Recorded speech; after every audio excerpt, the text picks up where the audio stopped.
jaaliyada beesha maxamed harti ee wadanka Mozambique dadkii dhibaatadu ay ka soo gaadhay dagaalkii ka dhacay dhawaan duleedka magaalada Laascaanood adeeqdan lacageed oo la soo gaarsiiyay ayaa waxa ka faa'iideystay dadkii ku geeriyooday agoomihii ay ka tageen iyo dadkii ku dhaawacmay dagaalkaasi. adeeqdan ayaa waxa loo soo wakiishay culamaa u diinka gobolka Sool oo ay ugu horeeyaan Sheekh Yuusuf Haybe, Cali Cabdinuur Xaashi, Xasan Maxamed Bootaan, Jaamac Maxamed Ciise, Sheekh Saciid Axmed Cadar. ugu horeyn halkaasi waxa ka hadlay Sheekh Saciid Axmed Cadar oo yiri deeqdan noo soo wakiishay walaalaha Maxamed Harti waana deeq meel weyn ka daboolaysa dhibanayaashii aanu guddoonsiino shaqaaqadii ka dhacday dhawaan gobolka Sool taasoo ay markaa ahayd dad dhintay iyo dad dhaawac noqday oo u qaybsan laba qolo, dhaawac culus iyo dhaawac fudud, iyo dad markaa la xidhay oo markaa jeelasha ku jira. waxaanu guddoonsiinaynaa galabta ammaano naloo soo dhiibay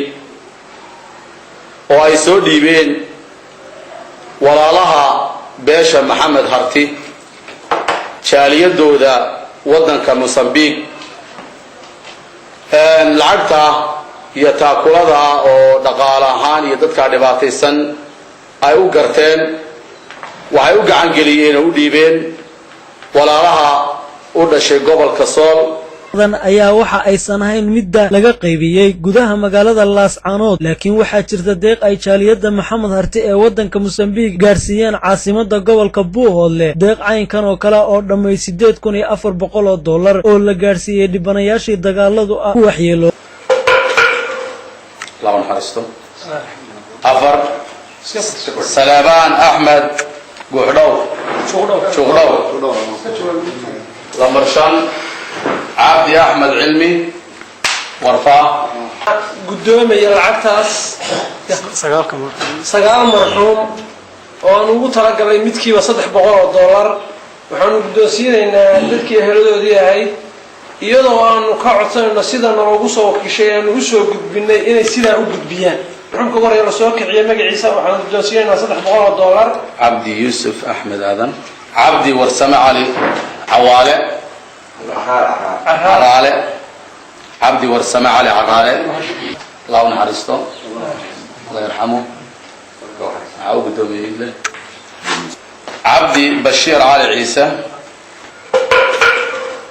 الله نحرسته أفر سلابان أحمد قحدو شغلو لمرشان عبدي أحمد علمي ورفاه إبراهيم إسماعيل محمد عيسى تضبع محمود إسماعيل أو علي فرح عبد السمد محمد أحمد آدم سقال بالله سقال خضر سلابان عبد الله حاشي مرة الله نقلنا ضد كان وصل بحيل عكت صدقة حولنا إنها ماشي أتكسر صارتين وحكى خير بدل إلهي هيدين كبدلو باولا إنها ضد كاس waxaanu ka balan qaadaynaa wixii sida ay ugu talagaleen inaan u gudbino sida hadda tawaar ka tahay waxay naga soo codsadeen in dadka ay gaadho arimeelka lacagtu marin culimadu sheegeen Ilaahay subhanahu wa ta'ala waxaanu ka baryeynaa dadka laga dhintay Ilaahay cawl khayr qaba Ilaahay ugu bedelo oo yaani u gadaal mariyaan ka barinaa adduunkan saacad baa lagu tagayaa oo laga tagayaa oo qof walba waqtigiisu noqonaya qodobka kale waxa weeye dadka walaalaha تلفون كان نقول عليه إن هذا السيد يهيد من وجودنا إن شاء الله أساس بيون ودون دونان وحنا لنا هاي ماشي كسرت على واحد تجد بدلو